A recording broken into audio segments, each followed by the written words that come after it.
a conflict between Israel and Palestine, IDF, and Hamas. We're going to try to figure out what's the plan, all right, without having our emotions involved. So you see here, this is something that would be straight out of GTA. This guy is October 7th, the attack. He's firing an RPG right into that SUV right here, or whatever that was, a van, dropping in and walking away. So who was in there? Imagine that. You're driving home from work and an RPG hits you right in the face. And there's a retaliation for that, right? You think these are freedom fighters, you think these are your best friends, you think these are terrorists, you think they should be stripped of their flesh, whatever the hell emotional situation you're in, we're going to ask, what's the plan? Because that wasn't a very good plan for the people stuck in the Gaza Strip. Because now they're being bombed into submission. So we have this conflict between the IDF and Hamas, and it's true to some degree, I'm sure, what they're saying about Hamas hiding, in tunnels underneath hospitals and so on and so forth. And if you think that's a good idea or bad idea, again, the question becomes, what's the plan? Because after this particular attack and this type of savage shit going on, the Israeli Defense Force doesn't really give a shit if you have an orphanage, with the Hamas fighters underneath or around or across the street. They're bombing the shit out of everything. That's not a very good plan, and it's very dangerous for the world. And, of course, I feel all sympathy for the people losing their lives, for whoever the hell was in this van, for whoever the hell is stuck in these apartment buildings on this strip or whatever it is, and you have the different arguments from different sides. They're telling them, they're telling them to evacuate, then they're hitting the evacuation routes, then it's in the hospital, then it's this bomb, that bomb, so on and so forth. October 7th, the conflict started with this particular attack, and now the IDF is clearing out the entire Gaza Strip, most likely. I think their plan, or somebody's plan, is to push all those people into the Sinai Peninsula. Now, we're going to look on the map. Israel. Okay. And we're going to go on the maps right here. And we're going to see what the situation really is. So, in all reality, the people living here, after their conflict with the people that are pushed in here, is not being resolved in any way, and the constant types of attacks, and I think that attack was allowed to happen so they could show the world why they're going to be doing what they're doing. They're pushing all these people out of here. I don't really know what the plan is. That's really why I'm asking that. You're going to push all these people out of here, lots of innocent people suffering extraordinary, excruciating pain. In a serious conflict, you got the characters on the world stage like Netanyahu, what the hell his plan is, I haven't the slightest idea. Aircraft carriers. I know that Lebanon and all these other players are now playing around. They've got rockets. But guess what? Whatever the fuck you think, you better have a good plan. Okay? Because they will let the nukes fly out there. Right? They're not fucking around, as you have all come to understand. All right? I'm not sitting here, again, not taking sides. Some people want to call it genocide, or they want to call it one thing, or call it whatever the fuck you want. What is the plan? To fire an RPG into a fucking van and then have your neighbors looking for their kids in the rubble while you're in a tunnel somewhere? I don't think that's a really good plan if you ask me. Now, these fucking assholes over here are playing a game. They sacrificed Gaza like a pawn to drag everybody in while this dumb old bastard Joe Biden is out there, you know what I'm saying, incapable of fucking making a normal decision, and they're sitting there scheming and planning, and they're sitting there asking themselves how we're going to go and take Israel. All right, you could go. You hate Israel. Take Israel. Push him out into the sea. Go push him out. I wouldn't go push him out, no matter what the fuck happened, because I don't want to be dead. I don't want to be looking for my family in the rubble. Okay? I'm not with that shit. I want to be prosperous here in New York City. I don't want to sit here and fight a fucking war from 4,000 years ago. So that's just me, as crazy as I am. But these motherfuckers are playing a game, and we don't know the plan is. But behind the scenes, somebody's fucking around, and we don't know who the fuck it is. All right? Netanyahu, he's talking about the Bible, Amalek, wearing black shirts. He's out of his fucking, out of his gourd. Oh yeah, let's go to the Gucci store. $1 million? I mean, if this is real, I don't know.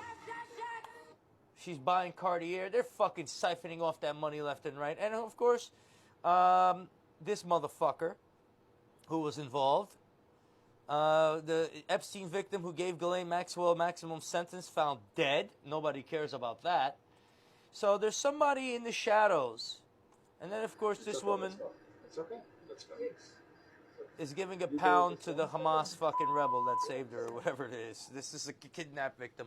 So you don't know who to believe. I mean, they're shaking hands over here after being kidnapped. Then they were torturing. Then they were cutting open stomachs. Then there's babies here, babies there. You can go to Sean King's page and see a bunch of horrors over there.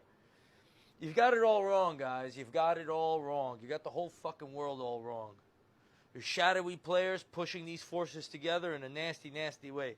The only thing I can ask you to do is be mindful, be open-minded, and try to do the human thing. Because these dark fucking players on this world stage are using these people as pawns in a nasty thing. When even this hostage victim and this Hamas fighter, terrorist, or whatever you want to call him, are shaking hands. Isn't that something? This world is not what you have been told. The pyramids were not simply giant stone monoliths built by primitive cultures, and there's evidence that the pyramids were covered by a flood. The people who built these had a great knowledge of the earth and the energy within it. They knew how to harness the energy from the earth, and they also had a great knowledge of the stars, and all the pyramids are aligned with the stars and the Orion's belt. The fact is, the true history of these people has been covered up. These were energy machines, not simply created by slave populations. These are very advanced designs, and we're missing a lot of pieces from history. Most of the capstones from the pyramids are gone, and looters, along with the Smithsonian Institution, took everything else. There's even glass pyramids they found at the bottom of the ocean, and many more may be hiding all over this earth, even in Europe and Antarctica. What else don't we know about these pyramids? Operations are largely based on three factors. Number one is neuro-linguistic programming. That is the use of certain words, linguistics, to program the neurons or the pattern of neurons in the brain, in particular the subconscious portion of the brain, to affect the way that a person consciously perceives reality. Okay? Number two, you have something called critical factor bypass. Critical factor bypass is where you saturate the entirety of the environment in the media, newspapers, magazines, television shows, in the corporate world, in banking, you name it, in schools, colleges. You saturate all of them with a very specific message, and you repeat it over and over and over and over again. Okay? Now, what happens then is that the subconscious mind, because it sees it everywhere, it assumes that it must be true, that this has to be real because it's everywhere in the environment. So it programs, once again, the subconscious mind to affect the way the conscious mind perceives reality. Now, based on neurolinguistically programming the individual and mass neurolinguistically programming the populations through critical factor bypass, why they call it that is because your critical thinking is bypassed because it's programmed in the subconscious brain. That creates something called mass formation hypnosis, okay, where 25 to 30% of the population believes this external stimuli, believes and is programmed by this material. They're just sheeple. Okay. So in order for mass formation hypnosis to occur, that 25 to 30% of the population has to gain some sort of heightened level of radicalism where they scream the loudest and then they get a hold of the levers of power, right? Now, when it comes down to stopping this process from happening, all you need is 5% or more of the population to not become hypnotized and say, no, this is ludicrous, you are nuts, we are not doing that. Now, we've seen the effects of mass formation hypnosis, critical factor bypass, and neurolinguistic programming in Nazi Germany. We saw it with the Bolshevik Revolution in Russia and the USSR. We saw in the Red Revolution in China and the Chinese Communist Party, okay? So we've seen the effects of this process, and it is psychological warfare, okay? Now, when it comes to Q and the Q operation, and the reason I say it's a psychological operation is this. This is how it differs. The Operation Mockingbird media, what I call the Mockingbird media, Operation Mockingbird, CIA infiltrating the media outlets, right? So the Mockingbird media uses the techniques I just laid out to program the populations so that they can use this propaganda to go to war. And then they can transfer public money into private hands. Additional confirmation coming out in the past 24 hours from the former FBI director, confirming what we've heard from the FBI. Multiple foreign terrorist organizations have called for attacks against Americans and the West. And from Congress. Our country is really an increased threat for a terrorist attack. That they believe that over the past couple of years, that terrorist groups have already made their way into the United States, and that in cities around the nation, and I had that list for you yesterday. According to intelligence, they have cells in Boston, Maryland, New York, Laurel, Maryland, Potomac, Maryland. They believe there are units, sleeper cells, set up, ready to all attack at once in a coordinated effort, major cities around the nation. The sleeper cells right now in America, but this administration hasn't done nothing. What about the Iranians we're catching coming across our border down in Texas in just the last few days? Also additional information coming out on the sleeper cell units, and they're saying this is not a tactical play. This is strategic. They've been here for years. They're letting others in, and now they're to the point where they are ready to lay out a coordinated strategic attack on the United States, and they believe that we are at the doorstep of that attack. We have additional confirmation coming out. Hawaii, here we come. Ananakuli, Makawani, and Onananalula, Hawaii. Hawaii? What about Hawaii? Mo? Who's going to Hawaii? Am I going to Hawaii? Stop saying Hawaii in there. You fools! You've erected a massive concave reflective surface. It will focus the sun's beam in a deadly ray.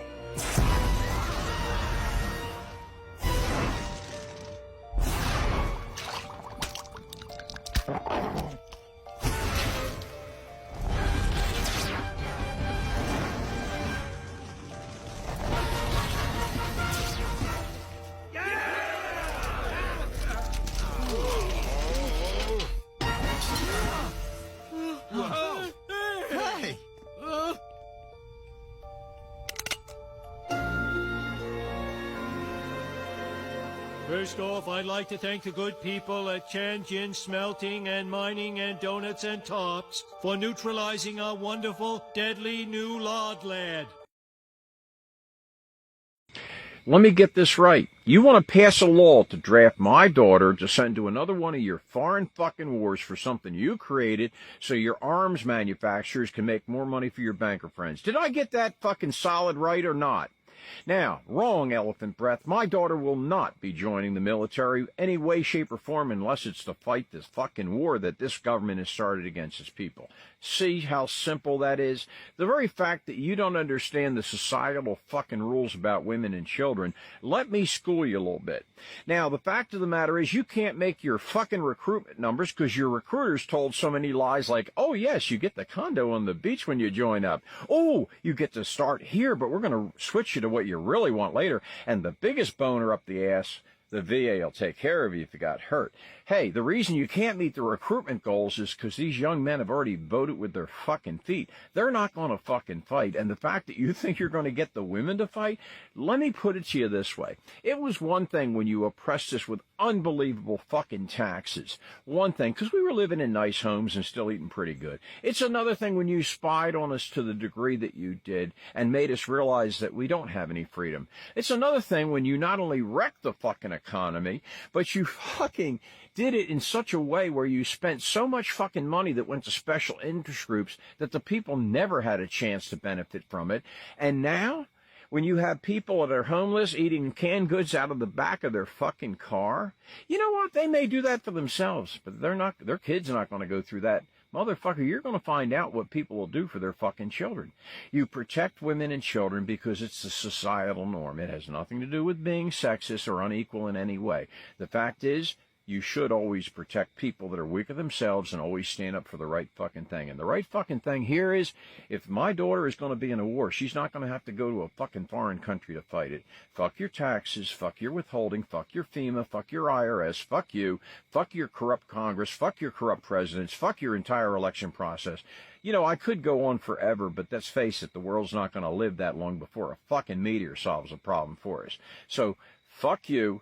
And if anybody doesn't like what I'm saying, you know what you can do. If you do like what I'm saying, give me a hell yeah in the comments, because our women aren't going to fight a fucking war for some corrupt fucking government. To war, again, get a load of this. This is a late night emergency update. House Resolution 559 has basically guaranteed that we are about to go to war with Iran. This is a bombshell. I'm telling you right now, the markets have no idea the train wreck that is coming. This is going to change the game. We have Yemeni missiles striking Israel. Remember those guys who said, no, we're not at war with Yemen yet because they haven't sent the memo? Well, they just sent us another memo. Yemen is definitely at war with Israel, and now we got 6 refueling planes hovering above Saudi Arabia that are likely getting ready to supply fuel to fighter jets coming from Israel that are going to turn that place upside down. And when they do that, all hell is going to break loose. We have the Iraqi resistance pledging to eliminate all American troops. Remember when Skousen said that these are just being used as bait to bring us into a broader conflict? People have no idea what's coming. Take a look at how many ships are conglomerated around the Eastern Mediterranean. All of these ships in just the Eastern Mediterranean. This doesn't even count the Red Sea and the Persian Gulf. My friends, people have no idea. The average person has no idea what is about to happen. I want to warn the United States and their President Joe Biden. If you continue to interfere in the affairs of Taiwan, which are our responsibility, we will have to take the initiative and respond with greater firmness, including taking a stance in support of Russia, which is experiencing your injustices. I want to warn the United States and their President Joe Biden. That runs all the way to Maine, to Washington, D.C., to Colorado. It's fully stocked. It runs completely underground. And you can see they've been hauling tons of military equipment. You know, they're stocking all these bases. Now, the other thing is the railroad system here is also very strategic. They're bringing in boxcar loads, and they're dump shipping here, and they can really deliver to all these locations, which these locations go all the way to Area 51. These locations go all the way to Washington, D.C. There's access underneath the White House to this location, okay? So this is a strategic location, which is really the new command center for... It's crazy that we don't even think about things like this until it's shown to us. What's y'all's thoughts on this? Let me know in the comments.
One of the 9 flying discs he says he saw at the base, which was designated S4. I gave everything simple names. There's the top hat one, and the Jello mold, and the sport model operated, without any hitches at all. I mean, it looked new. If I know what a new flying saucer looks like. One of them looked like it was hit with some sort of projectile. It had a large hole in the bottom and a large hole in the top with the metal bent out, like some sort of, large caliber 4 or 5 inch projectile had gone through it. I got to look inside, and it had really small chairs, and I think that was the first confirmation I had. That was just a shocking thing, because every time before that I was able to label it, well, this is just a little advance that a group of scientists had formed, and they're keeping it secret, and yeah, we could have built a big disc like that, that's no problem, and we could have adapted these to make it fly, but why does it have little furniture inside, essentially little seats, and things began to click together just all too fast. The bottom of it glowed blue and began to hiss like high voltage does on a round sphere. It's my impression that the reason that they're round and have no sharp edges is to contain the high voltage. Like if you've seen in high voltage systems, insulators, things are round, or else you get a corona discharge. In either case, it began to hiss. It's in high voltage, and it lifted off the ground quietly, except with that little hiss in the background, and then that stopped as soon as it reached about 20-30 feet. There's no action-reaction system to it. There's no, like in a jet engine, exhaust gas being thrown out, no propeller, no noise. It's just, for all intents and purposes, magic.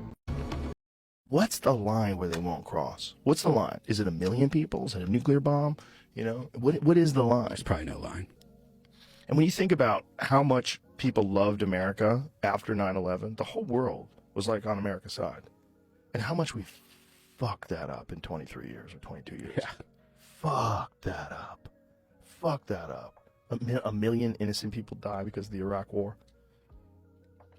Yeah. That everybody knows that. We did a 9/12 immediately. We probably are due for one. That's Right. what's scary when you see this Israel thing. Like, it scares the shit out of me. Yeah. It scares the shit out of me, because when I see something like that happen, there's no clear way this resolves peacefully. Like, this is bad. This is real bad. And Israel's going to go into Palestine. They're already bombing, and and is there a retaliation for that? And what happens then? And what other countries get involved? And fuck, man, it just really puts into perspective that there's some shit going on that you're not thinking about because it's not in your life. So if you're a guy like you or I, let's say us, because we're comedians, so we're hanging out at the comedy club, we're doing podcasts, that's our world. Our world is fucking around with people. Our world is telling jokes. Our world is hanging out with our friends and doing shows. Their world is killing people. Their world is controlling resources, and it's not, they don't play fair. Like, they release stories that aren't true. They use disinformation to switch narratives. They have social media posts that aren't real so they can get people riled up about certain things. And then they're also coordinating military attacks. That's their world. We just don't think about that world because we're not in that world. But people have been in that world since the beginning of time. What they've done with us is they've sheltered us in such a way, and then censored all the mainstream media in such a way that they completely control the narrative of how you think about what can and cannot happen in the world and why these things are happening. And we're seeing that right now. We're seeing that, like, in your face, where you're like, what? And you're also seeing people with massive amounts of conspiracies now, right? And whenever something like that happens, there's always the people that are like, how did they not know this was going to happen? Like, isn't this the most sophisticated surveillance systems in the world? Israel's they're the people that invented Pegasus. That's that shit that gets on your phone where they can listen to anybody, and they have that iron dome that protects them against missiles. Did you ever see that working? Mm-mm. They were just showing it the other night. Show videos of the iron dome working. It's crazy. So as Hamas is launching these missiles, they're shooting missiles at the missiles and blowing them up. So Americans are fed up with the cost of living in America. And if you think I'm playing, check this out. Society is a fucking scam. So you wake up early in the morning to go to work to pay for a house that you're never at. And you pay for a car that primarily gets you from and to work, correct? The government takes anywhere from, let's say 30 to 50% of your wages. And then there's things like VAT, which is basically your money getting taxed that was already taxed. You save up your whole life for a pension, which at the end of the day, the government takes 40 to 50% of that. Then in your elder years, you're living off canned soup and fucking bread because that's all you can afford. And then you get your state pension, which you can't get until you're like 180 years old. And even with that, if you die before you get it, you can't even pass it down to your kids. The government takes it. We are all getting scammed so fucking bad. It's almost comical. People don't see this shit. How can you work 40 or 50 hours a week, especially nowadays, to pay for fucking nothing? So figure 200 hours a month, you give your life to a corporation, and then halfway through the month, you're struggling to get to payday. Sounds pretty fucking familiar, doesn't it? We're giving our lives away for nothing. It is a scam. We're losing more by going to work than staying our asses home. All a big scam. It's called the American dream because you have to be asleep to believe it.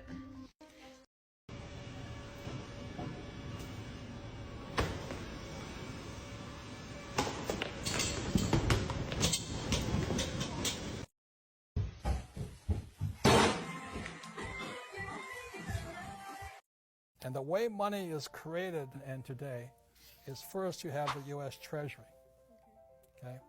And then you have the Fed, the central banks, Bank of Japan, Bank of Tokyo, and then you have the big banks, Wall Street banks.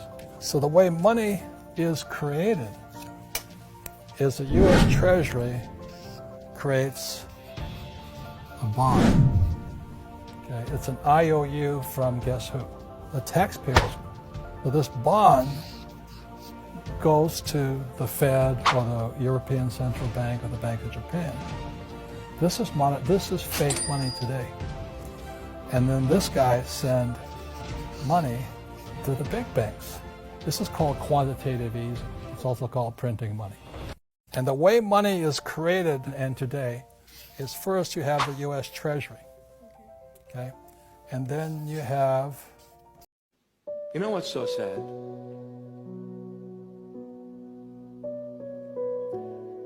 We read history, we get to know history, the people who came before us, who conquered the world even at a greater scale than us. Where are they? Where is Augustus Caesar? You know, Augustus Caesar, the people of his time, they used to worship him as God. Yes, they used to worship him as God. And he conquered the world. Where is he? Where are all the empires? Where are all the pharaohs? Where are all the Assyrian kings? Where are all the Babylonian kings? Where are all the Persian and the Medite kings, Cyrus and the rest and the likes? Where is Alexander the Great, the Macedonian, the Greek Empire? Where is the Roman Empire? Where are they? Gone, without a trace. We know all this, yet we give a blind eye to it as if I live here on earth forever and everything is mine. How sad this human being is to come to this belief that you can conquer this world. And the Lord Jesus said, nothing is yours. Nothing is yours. The moment the spirit leaves the body, everything was just a dream. A dream, my beloveds, a dream. I fought over money. I fought over materialistic things. I fought over properties. I fought over whatever it was. And I made enemies, family members they became enemies because of possessions. When the parents moved on, all of a sudden every child surfaced up and got together because there's a house to be divided between everyone. Where were you when mom and dad were still alive? We never saw you. You never said hello. All of a sudden now you show up, because there is money. But let me tell you this, my dear friend. You take that portion and you get this car and you get that land and you get this house. At the end, you know what my and your portion really is? The grave, my beloved, the grave. And the grave can only fit me, cannot fit anything else that I earned throughout my life on journey. And that casket which they placed me in has no vents, no windows, no pockets. It is fully sealed from all over. I cannot take anything that I earn with me, except one thing, my deeds, whether it be good or bad. That's it. That's it.